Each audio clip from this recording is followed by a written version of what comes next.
Talking Dirt. And today I have Ashley Martin with me from, was it Field Farm. and Farm? Farm and Field. Oh, guys. Thank you. And where are you located again, Ashley? I'm in Central Texas. Central So Texas. now we're so from the Austin area. Gotcha.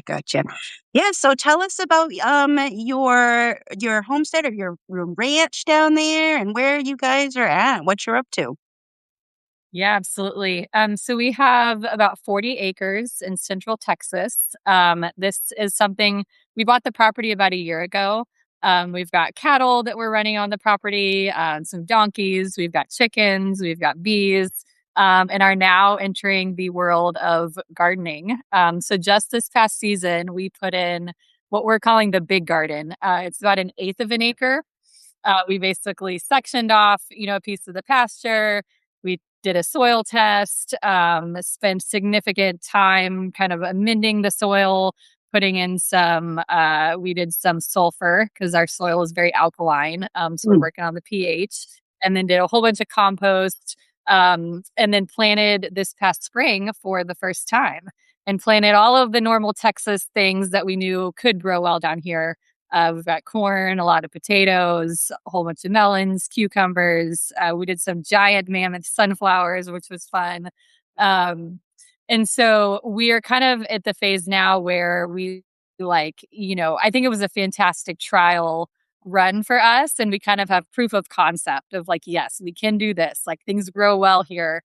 But we recognize there's just so much to learn. One of the things that I've been talking to Sam about is the weeds situation, because I feel the weeds just completely took over. So I think we had some glimmers of success, but I'm really feeling like we need a repeatable system of what is the annual system and cadence that we can follow to, get good yields, but also keep the soil healthy in a way that, does not involve heavy machinery, you not using herbicides or pesticides. And yeah, just keeping the soil healthy. So that's kind of where we are and why I'm excited to talk to you about what you're doing.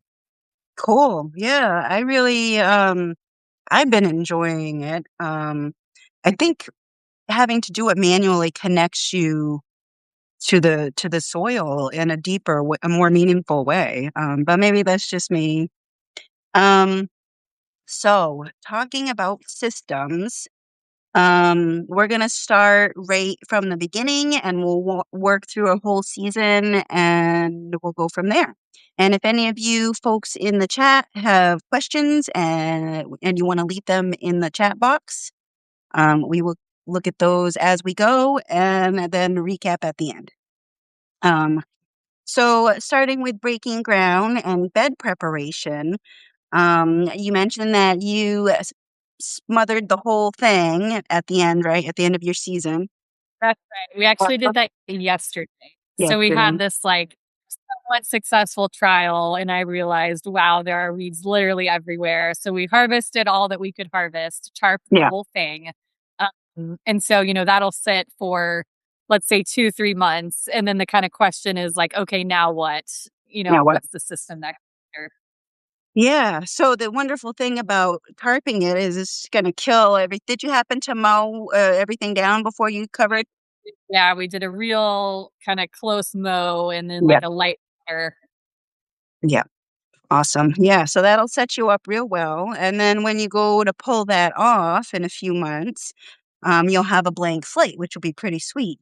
What I would recommend doing is setting up permanent beds. I don't know if you've done that before.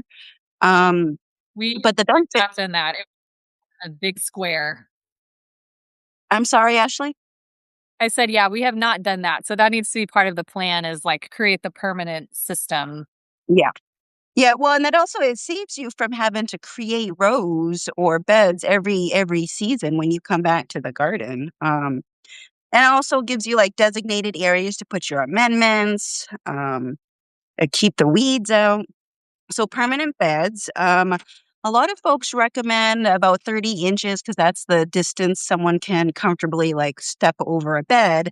I would recommend going with, like, if you're using a broad fork, I would recommend making your beds the size of your broad fork. I think mine are like 36 inches wide. Um, and then, yeah, so then you'll have your pathways, and never ever walk on your beds. Um, Crops as tillage tools. Potatoes. If I'm starting with new beds, a lot of times I'll like to start with potatoes or carrots and radishes, things that are going to help work the soil, like all of the digging and trenching you're doing with your potatoes really works the soil, both when you're putting them in and when you're taking them out. And then the daikon radish in particular helps to break up compaction. But if you've got to till, you got to till. I don't want people to feel like they're failing because they have to pull out the tiller once in a while. It's not the end of the world. I feel like any kind of reduction in tilling is a good thing. But there are times, and I've had this argument with a few other people on Substack, but there is a time and a place for tilling. And I don't want anyone to be beating themselves up because they have to resort to that. Maybe it's 7 years down the road. You're doing no till for 7 fantastic years, but then it gets to a point where things are compacted and you just haven't really been able to like reclaim certain parts of your garden, even with the tarp. There's some grasses that are really noxious. Um, so don't feel bad if you have to do that. Um, Weed suppression. Your black plastic mulch is key. So you've got your one big piece for your eighth-acre garden. You might want some smaller sections. I like to break my garden where I've got my permanent beds. I like to break my garden up into different plots, and that allows me to have ones like I can uncover this one part and work on that one while these other parts of the garden are still covered, and keeping the weeds at bay while I'm doing what I got to do over here. And then I can uncover the next part, and so that really buys you a lot of time. And helps you fight the weeds. And then again, like if it gets away from you in the middle of the season, pull that piece of black plastic right back out. And especially like for us right now, we're coming into our hot season. I can only imagine what it's like for you guys down in Texas. You lay a piece of plastic on I a grassy area, that grass is going to be killed in a couple of weeks, right? Yeah. Depending on what it is.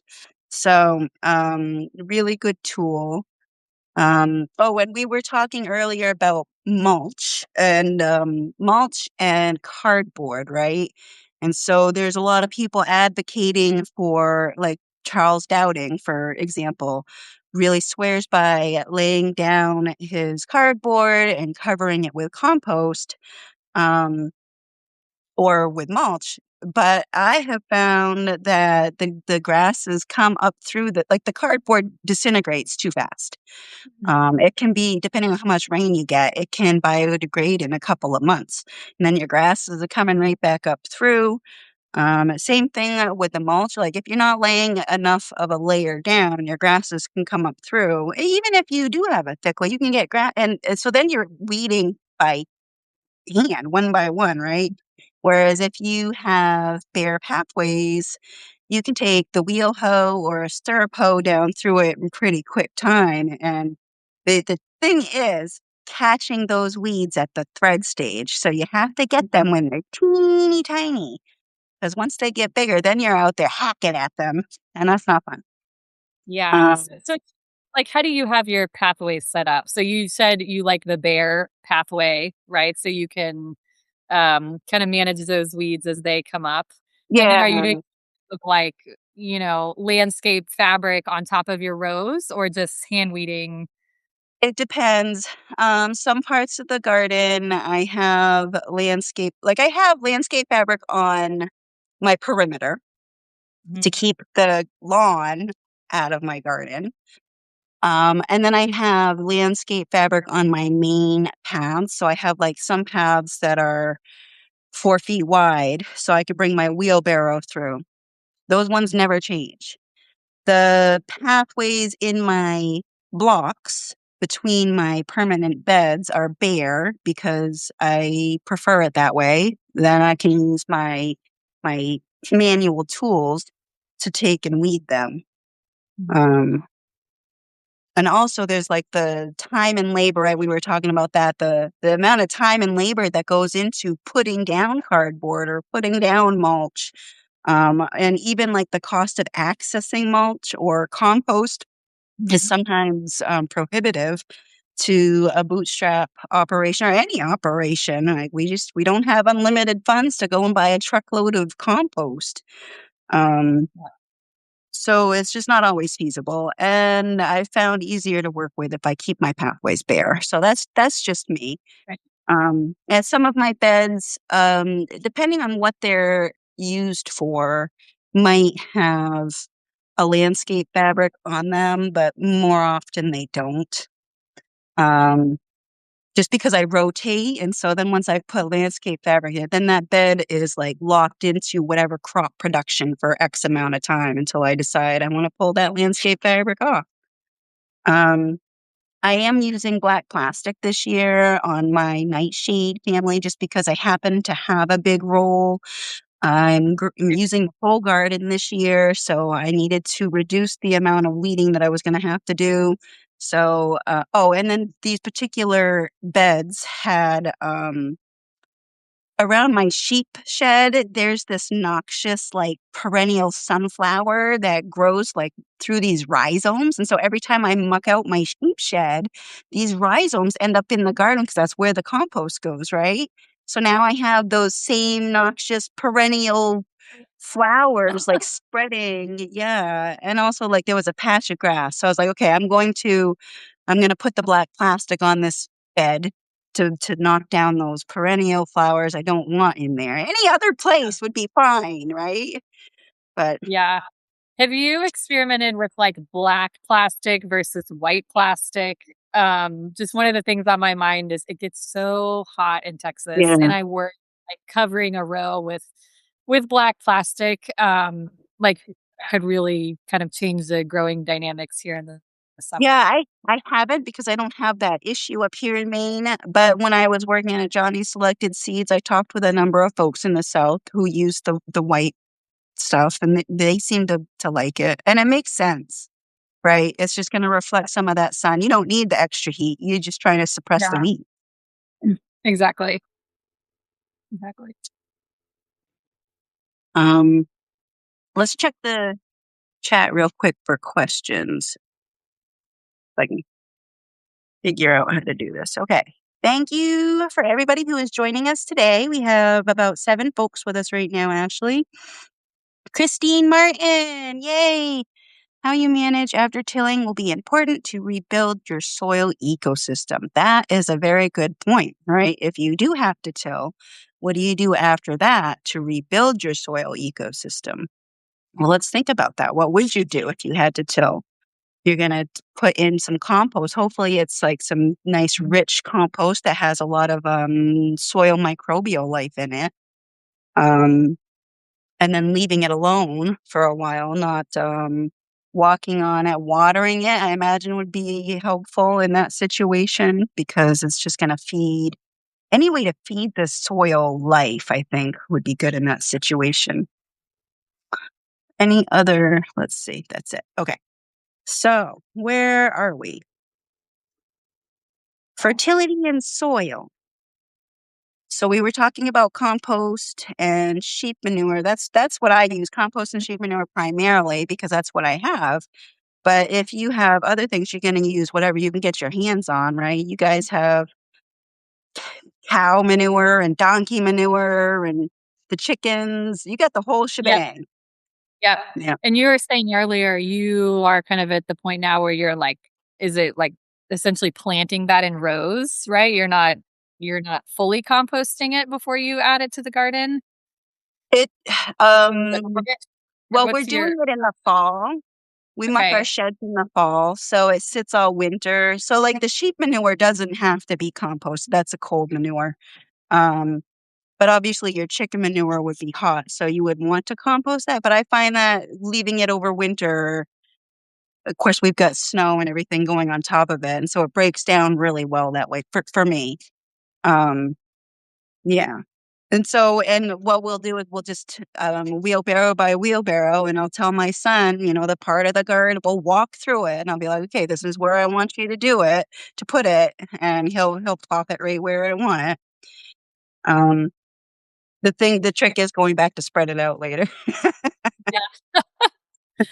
And then what about, like, soil pH? I don't know what is do you know your soil pH up where you guys are? Mine here is very acidic. I have Very super acidic, so I've got, like, the opposite problem of you. I had to put lime Yeah. on my soil this spring, yeah, Oh, wow. Okay, yeah, okay. and Yeah, it's, ours are alkaline, and it's just it's a struggle. yeah. Yeah, and it this soil here this place actually wasn't a farm before I got here, and the soil is rather sandy and very low in nutrients, and especially where it's sandy, it all leaches right out, very acidic. Grasses didn't wanna grow, so I've just been running the sheep over different parts of the property, and I keep piling the more manure in the garden every and like I was saying earlier, I still have some parts of my half-acre garden that are not fully built up because they're actually, like, the furthest corners of the garden, so the parts where my son would have to walk even further with the wheelbarrow. So that's part of it, but we're